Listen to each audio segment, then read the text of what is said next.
Oh, at pandesal kayo riyan, guys. Oh, mainit-init pa. Sa madaling araw, eh. Sa paligtad yun, Oh. pati ako kasama. Hindi ka kasama rito.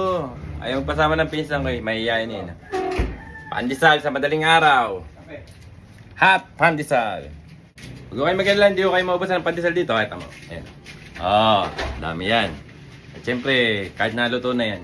Pag binili niyan, syempre, initin pa rin para hot pandesal pa rin.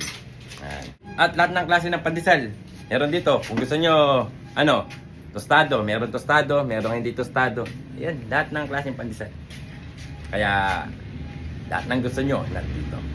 Kaya, EJS Bakery na sa Kaingin, San Pascual, at Gonoy, Bulacan. Ayos. Madaling araw pala, marami nang bumibili rito. Ayun, sila ate. Ate! Ayun, nagabang. Hintay lang natin uminit-init. Hindi lang pandesal ng tinda rito. Ayun, marami rin tinapay. Ayun. Ayun ka Santo, dito yan sa Barangay San Pascual, sa Purok 1, sa Kaingin. Ayun, dilim po. Ano pala, alas 5, madaling araw. Ayun, syempre dito yan sa EJS Bakery. Ayan. Ayos.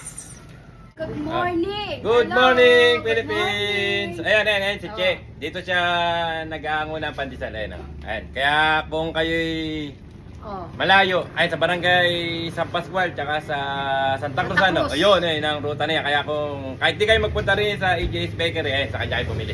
Ang pandesal. Eko. Siyempre Kilala kakaway niyo na kami. ako siguro. Kilala niyo na yan, si Che. Ayan. Ano? Ayan, hindi lang pandesal yung titinda ni Che, nanilala ko. Ayan, pati yung Monay na, ayan, EJS Bakery. Ayan, nilala ko rin niya. Konting interview tayo, konting interview. Araw-araw ka ba naglalako ng pandesal? Araw-araw. Lunes hanggang linggo? Lunes hanggang linggo. Yun, lunes hanggang linggo. Ayan, kaya... Monay, pandesal. Monay, pandesal. Tapos sa tanghali, iba din. Ayan, dito po kayo laging bibili kayo. Ayan, kay Che. Ayan. Alright. Okay. Ito be. Kasama rin eh. Yung pandesal ay kinukuha na ko eh. Tsaka, ayan. 46, Pandesal. Oh, madilim-dilim pa marami nang bumibili ng pandesal dito. Ayan o. Ayan, kasama natin dito si Nanay Presi. Kakaway kami ni Nanay. Palagi ka po ang bumibili ng pandesal dito? Lagi. Araw-araw po. Tama. Masarap po ba yung pandesal? Yan. Hindi kami bawi. Iyon, sinasabi ko sa inyo mga guys. Kaya EJS Bakery na kayo. Siyempre, kakain akong pandesal.